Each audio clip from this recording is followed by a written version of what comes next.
The Mauryan Empire, founded by Chandragupta Maurya in 322 BC, signified a paradigm shift in South Asian governance, establishing one of the subcontinent's first and most expansive empires.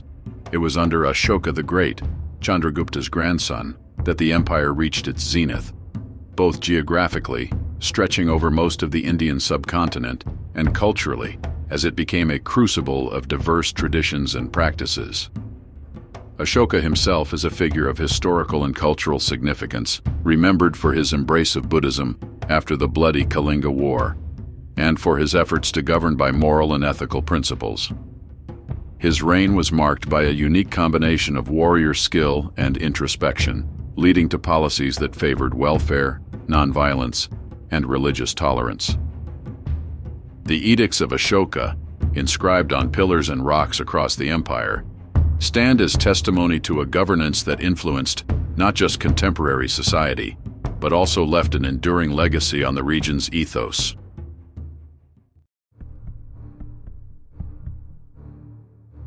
Although Chandragupta Maurya was the first ruler of the Mauryan Empire, and it was named after him, the mastermind behind the empire's rise was a man named Chanakya. Chanakya was a statesman and philosopher, born in about 375 BC in Taxila in present-day Pakistan, and he was of the priestly class. Chanakya was a man of learning and was knowledgeable about various subjects, including astrology, political science, economics, law, alchemy, and medicine. Renowned for his genius, he earned the position of advisor to the Nanda Emperor Nanda. However, one day, after being insulted by the emperor and cast out of the palace, Chanakya vowed to overthrow Nanda. But instead of establishing his own dynasty, Chanakya sought a worthy man that he could advise and eventually set up as a figurehead. Eventually, Chanakya stumbled upon a village, finding a young Chandragupta Maurya, who was role-playing as a king among his friends, and after testing him, Chanakya found him to be worthy of rulership. Over the following years, Chanakya mentored Chandragupta and wrote the Arthashastra, a work on economics, politics, and strategy, to prepare him to be emperor. He also enriched himself from metalworking. When Chandragupta finally came of age, Chanakya somehow formed an army either by recruiting from various warrior clans, hiring mercenaries, or inciting rebellion among local warriors, and began his war on the Nanda Empire. His strategies in fighting the Nanda Empire included years of strategic planning, forming alliances, using guerrilla warfare, demoralization tactics, espionage, causing economic instability, and causing internal dissent.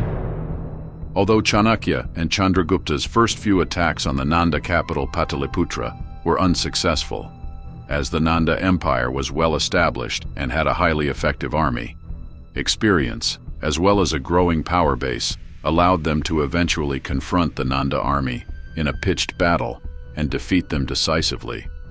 This led to the capture of Pataliputra in 321 and the subsequent collapse of the Nanda Empire.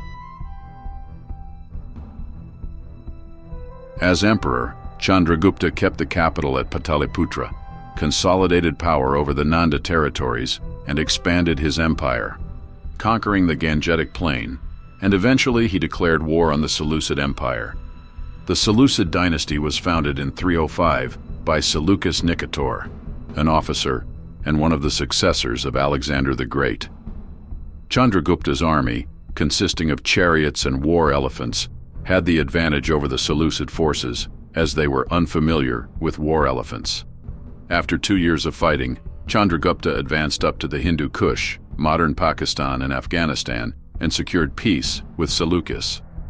The peace terms included Seleucus ceding territory to the Mauryan Empire, a marriage alliance, and in return Chandragupta gifted him 500 war elephants. The result of this peace saw the opening of trade and diplomatic relations between the two powers, as well as increased cultural exchange leading to influences in art, religion, and architecture. This war caused a shift in the political and cultural landscape of the region, establishing Chandragupta as a formidable adversary and the Mauryan Empire as a major power in the ancient world. During his 25-year reign, Chandragupta implemented new policies and administrative structures for prosperity and stability. This included a centralized bureaucratic form of government, a well-defined legal system, military reforms, postal systems, spy networks, an efficient tax system, and the construction of road networks and highways that facilitated trade, communication, and the movement of soldiers within the empire. Following Chandragupta's death in 297, his son Bindusara succeeded him as emperor. Bindusara's reign also saw significant expansion, such as the annexation of the Deccan Plateau. He also maintained his father's policies and consolidated the Mauryan regime. Bindusara's 24-year reign is not well documented, but following his death in 273, there was a succession crisis and a subsequent civil war. Though Bindusara had several sons, the main factions were those of Ashoka and Susima. Ashoka was born in around 304 and was a highly esteemed prince renowned for his intelligence. Though not much is known of his upbringing, he gained experience in governing as he was appointed viceroy of Ujjain by his father in the mid-280s. It is believed that Bindusara disliked or distrusted Ashoka and may have sent him away from Pataliputra due to intrigue. While traveling to Ujjain, Ashoka met a beautiful commoner named Devi, and for him it was love at first sight. Devi was a Buddhist and the daughter of a wealthy merchant in Vidisha. She became his first wife or mistress and bore him a son named Mahinda and a daughter named Sangamita.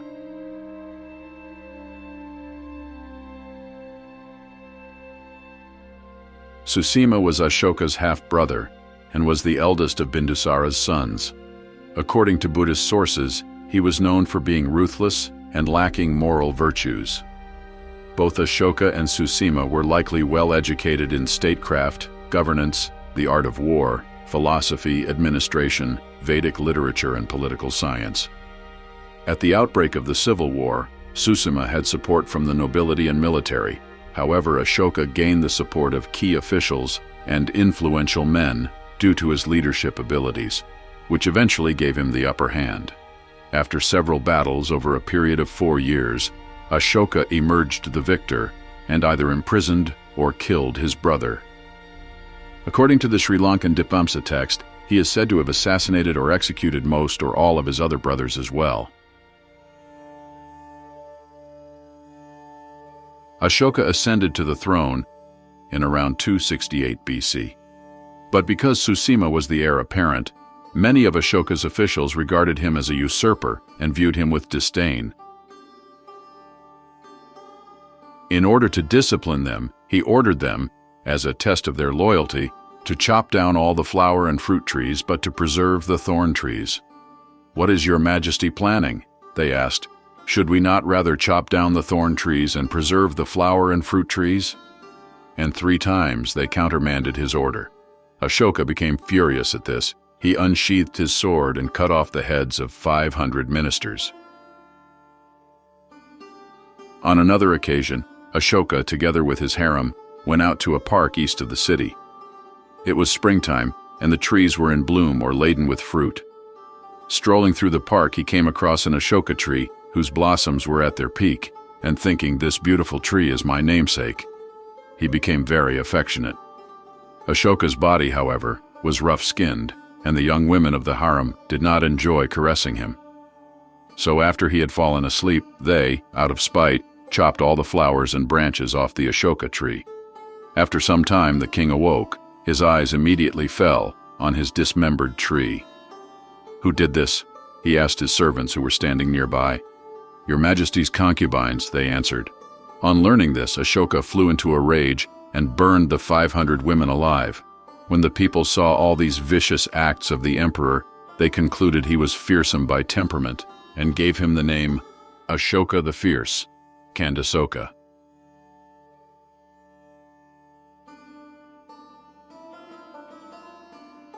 Following these cruel killings, some of Ashoka's advisors persuaded him to hire an executioner. So, after asking around the streets of Pataliputra, they found a young man named Girika, who was known for his sadism. When Girika was summoned to Ashoka, he gave a farewell to his parents. but after they refused to let him leave, he murdered them both. Ashoka would use Girika to savagely torture and execute hundreds of people in an elaborate dungeon built solely for this purpose. After consolidating his rule and establishing himself as a formidable monarch, Ashoka waged war against the kingdom of Kalinga, a major maritime trading power, renowned for its economic prosperity, rich culture, and strategic importance. The war began in the 8th year of Ashoka's reign and had devastating consequences for both sides. As supreme commander of the invasion, Ashoka likely carefully planned out the conquest with his officers and strategic advisors, arranging the logistics, marking strategic objectives, and using spies to gather information on enemy forces and defenses. Kalinga was small but powerful, capable of fielding 150,000 soldiers, and Ashoka's army was likely 2 or 3 times larger. But the invasion likely didn't go as planned. The fighting was brutal, and casualties were heavy on both sides. For about a year, Kalinga bitterly contested the Mauryan advance, but eventually, the kingdom was completely overwhelmed and conquered. According to Ashoka's edicts, 100,000 Kalinga soldiers were killed, 150,000 were carried off into slavery, and hundreds of thousands of civilians were wounded or killed. The casualties inflicted on Ashoka's forces were also about 100,000. Although Ashoka was victorious and was able to successfully annex Kalinga, it was a disaster from his perspective and marked a turning point in his reign. Before the war, human life was trivial to Ashoka, but upon seeing the destruction and suffering that he caused, he was filled with remorse. This caused him to contemplate his motives as a monarch. Ashoka's transformation of character climaxed with his embrace of Buddhism, which happened gradually under the guidance of monks and teachers. This caused him to adopt the policy of Dhamma, which favored a non-violent method of governing and shunned military expansion. The edicts of Ashoka portray an ancient ruler with modern ethics. In them, he proclaimed his remorse for the suffering caused in the Kalinga War. He exalted the concept of Dhamma, encouraged children to be obedient to parents, professed his love for all people, promoted religious tolerance, compassion, the spread of Buddhism, and enacted various administrative reforms. However, even after his conversion, Ashoka committed acts of violence. For example, in his edicts, Ashoka stated that whoever praises his own religion due to excessive devotion and condemns others with the thought, "Let me glorify my own religion," only harms his own religion. Therefore, contact between religions is good. One should listen to and respect the doctrines professed by others. Beloved of the gods, King Piyadashi desires that all should be well learned in the good doctrines of other religions. But according to the Ashokavadana, Ashoka massacred 18,000 Ajivikas because one of them made an unflattering image of the Buddha depicting him prostrate to his guru. And he burnt a so-called heretic's family alive for doing the same thing. He also essentially outlawed Jainism and proclaimed a financial reward to anyone who brought the head of a Jain to his court. While this may show Ashoka's utmost dedication to Buddhism, it also depicts him as the same man who was renowned for his cruelty and brutality in his early reign.